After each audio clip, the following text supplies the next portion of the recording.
Hey, how can I help you? Yeah, I'll just take this one. That'll be $70. And I know I probably shouldn't be saying this, but you know that next week is National Pancake Day, right?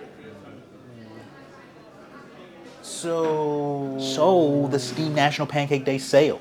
Everything's gonna be like 87% off. And if you miss that, you got the Arbor Day sale. And then if you miss that, you got the Flag Day sale, National Siblings Day sale, Groundhog's Day sale, Mother's Day sale, Father's Day sale, New Year's sale, Lunar New Year's sale. Yeah, growing up I was always a console guy, so when I built my first PC, I was blown away by how cheap you could get games. Not 10% off, not 20% off, I'm talking 50, 75, 90% off. Not to mention all the games that were free 99. It wasn't like the discount bin at GameStop where you could find like Trailer Park Manager Simulator for $4. On Steam, you can find that for $2. What a steal. But also good games that came out 6 months ago are listed for 50% off. So like, what justification do you have for buying a game day one? Could you imagine any other industry operating this way? Yo, I need to buy a car. All right, well, we got this brand new model that's $20K and it has some problems that could actually stop you from driving entirely. But if you wait 6 months, it'll cost $10K and all those problems will be completely fixed. Oh, wow, that's amazing. I'll take it now. Wait, what? So as a newbie PC owner, I was quick to swear off full price games. Good riddance. Riddance. How do you spell good riddance? Good riddance. People were out here buying games they enjoy for $70 like big dum-dums, while me, a person with a finance degree, is out here spending $80 on 12 games I'm never gonna play. Checkmate. So before I knew it, I had a backlog of games from indies to like older AAA games to even like somehow games that I've never heard of even to this day. Like how did Risen 2 Dark Waters get into my backlog? I'm sure I'll get to it eventually. Huge games would come out and I would want to play them, of course, but I would say I'm gonna wishlist it, I'm gonna wait till it's on sale because I was disciplined, I had control. Then I got a job where I was making some real money. Huge mistake. One of my coworkers kept talking about Sekiro and like, oh, Sekiro's so fun. Oh, you gotta play Sekiro. Come on, let's talk about Sekiro. I already had it on my wish list, but it wasn't on sale yet. I just needed a sale. And it was almost, I don't know, probably like Lunar New Year or something. So I'm sure it would have gone on sale for that. It didn't. It did not go on sale. And I broke. And with my new job, I was already feeling like a baller, not unlike Dwayne "The Rock" Johnson. So I bought it, full price.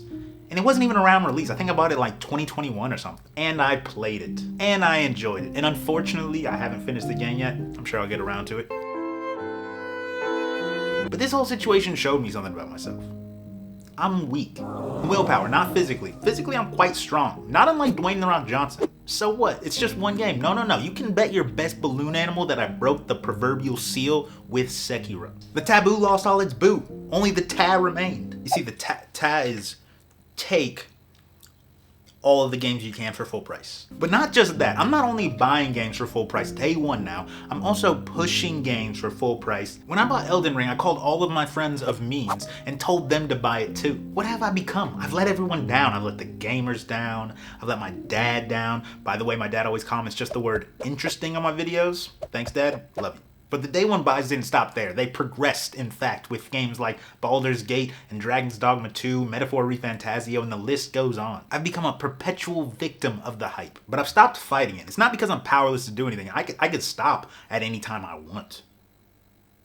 But I realized that there are actual benefits to buying games day one that could justify the full price. For me, maybe not for you, but for me, alright? Let me explain myself. The first, most obvious, and in my opinion, the smallest reason to buy a game day one is that you avoid any story spoilers. This doesn't happen every time. You're not guaranteed a story spoiler if you don't buy day one, but it can happen, and for me, it happened with BioShock, Braid, Tetris. If you played those games, then you know how much of a bummer that is. So I'm gonna spoil them now. Just kidding, I'm not gonna spoil those games.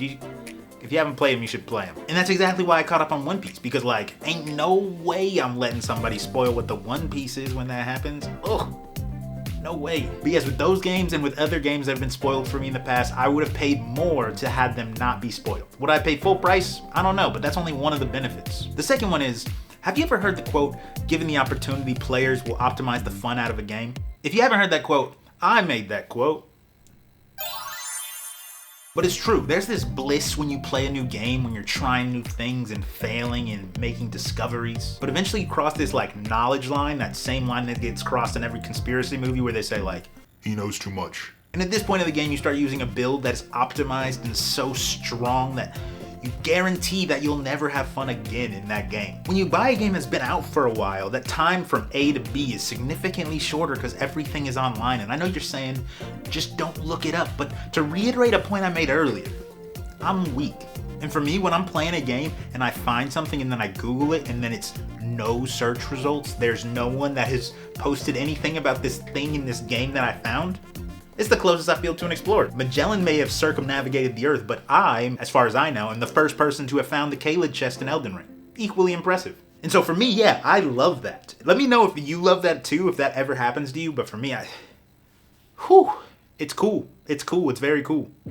It feels like I'm in uncharted territory. And the final and most important reason I would buy a game full price on day one is for the hype itself. Like, why go to a football game if you can just watch that football game on TV at home? You want to be a part of the screaming fans. You want to be a part of the community. And for me, that's valuable. That's valuable enough to pay extra money. I know hype comes with its own risks, but no risk, no reward. I'm not gonna not go to a football game because my team might lose. Discovering things and being able to share these experiences with your friends and watching in real time as metas evolve and memes are generated and creators create, that all adds value to the game to me. Even if sometimes the experience that you're sharing with other players is that the game sucks.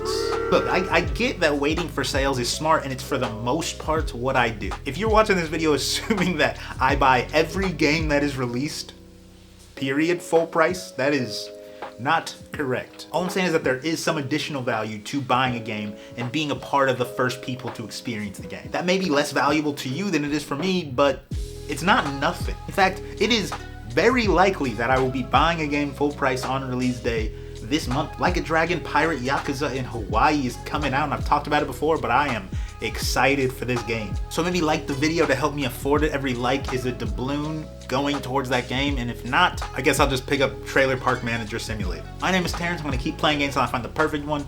Peace, love,